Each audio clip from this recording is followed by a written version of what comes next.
Hello everyone, welcome back to Gaea. Today, as per request, I'm going to teach you how to make this Arrakis style terrain from Dune. Let's just get straight into it, I guess. Now there's two layers to this. We have a sand layer and we have a rocky layer. And I'm going to teach you how to merge those together and then color it. Now the first thing I'm going to start off with is a Voronoi primitive. I'm going to change P to S.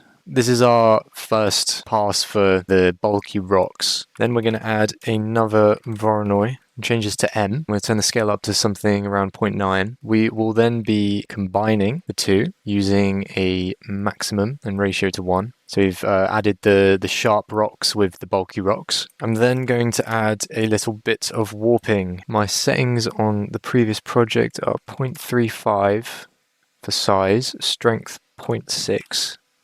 The next thing I'm going to add is a bulbous, and you can see what this is doing. It's basically expanding the surface area of each peak, and this is really good for arid sandstone terrain, from a mesa on Earth.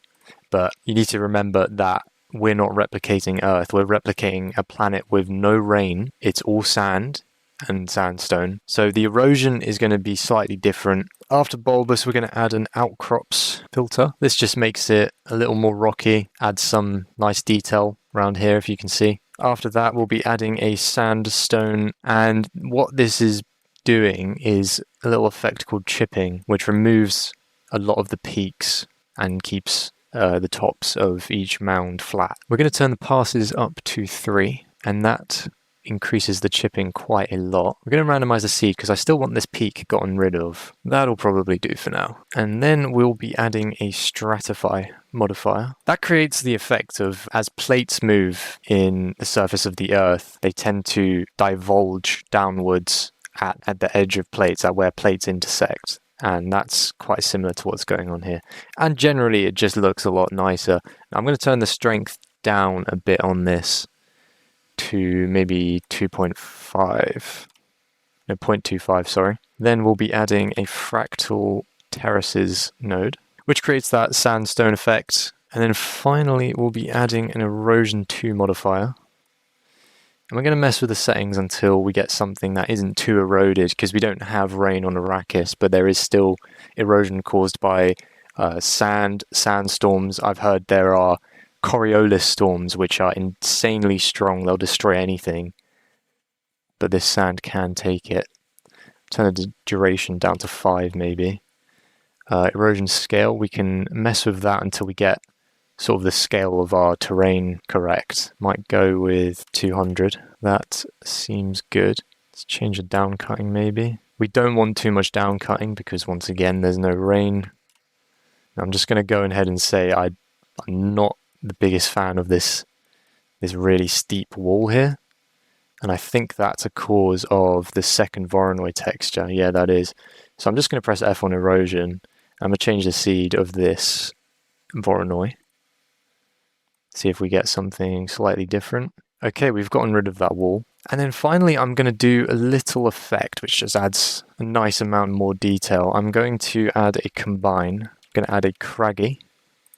We're going to put our mesh into the craggy modifier and view that. This actually takes quite a while, and that adds tons of this craggy rock, which is really nice. I'm going to turn up the size to 2. Weirdly enough, you can't scale it up any more than this. And basically we're going to combine these two layers and find a value of 0.15 adds that craggy detail without completely ruining the height. Maybe we'll bump that to 0.25. Okay, now that's the terrain done. I'm going to show you how to texture that as well.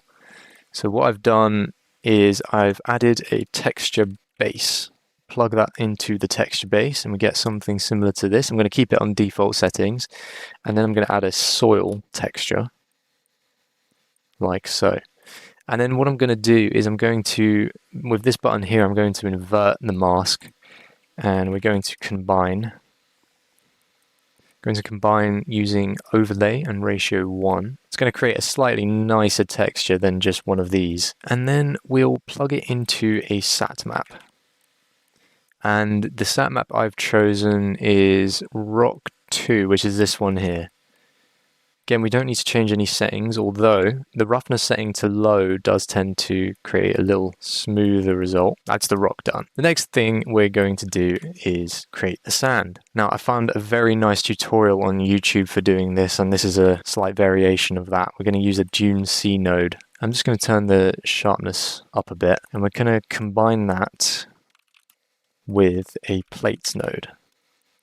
And the combined settings are set to add, and I changed the ratio to 0.25. And I'm going to probably scale the plates down to maybe 0.35, maybe randomize the seed until we get some nice variation all across. Yeah, that'll do. Then we're going to add a Wizard 2 node with settings set to, so power set to ultra, depth and scale set to low, deposits and flow set to ultra, shape set to high, and detail to low. And that creates this smooth sort of sand effect. Now we can take this a step further by adding a warp node. And the warp settings are going to be size 0.15, complexity I'm going to set to 9, roughness 0.16. And then from there, we can change the size and strength to our liking until we get something quite nice. I might do, size 12, maybe strength. Yeah, strength up a little bit.